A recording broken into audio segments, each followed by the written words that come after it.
عسلامة، مرحبا بكم الناس الكل. وصفتي اليوم باش نعملو كاب كيك. خديت كعبتين عظم يكونوا بحرارة الغرفة. فصلت الأبيض وحده والأصفر وحده. الأصفر زدت عليه شوية ملح، 2 مغارف كبار سكر، باكو سكر فاني، 4 مغارف كبار زيت نباتي، 150 مليلتر حليب، 200 جرام فرينة وباكو خميرة. خلط كل شيء مع بعضه ونخليه على جنب تويكا باش نطلعو المرانك اللي هو متكون من أبيض البيض، عليه شوية ملح، 2 مغارف كبار سكر. المرانك طلع معانا، نخلط الخليط مع بعضه.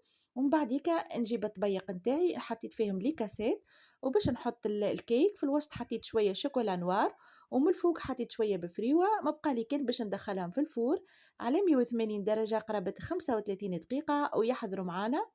والكونتيتي هذه طيحت لي ما شاء الله قرابه 14 كعبه. ان شاء الله تعجبكم الوصفه وتجربوها، وملتقانا في وصفه اخرى ودباره اخرى وبسلامه.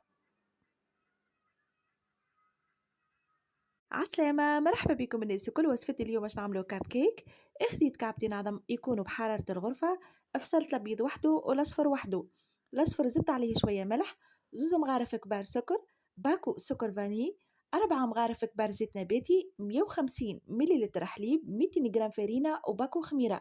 خلط كل شيء مع بعضه ونخليه على جنب تويكا باش نطلعو المرانك اللي هو متكون من أبيض البيض، عليه شوية ملح، 2 مغارف كبار سكر. المرانك طلع معانا، نخلط الخليط مع بعضه.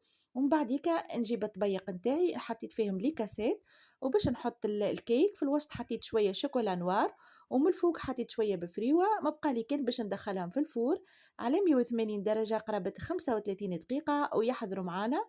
والكونتيتي هذه طيحت لي ما شاء الله قرابه 14 كعبه. ان شاء الله تعجبكم الوصفه وتجربوها، وملتقانا في وصفه اخرى ودباره اخرى وبسلامه.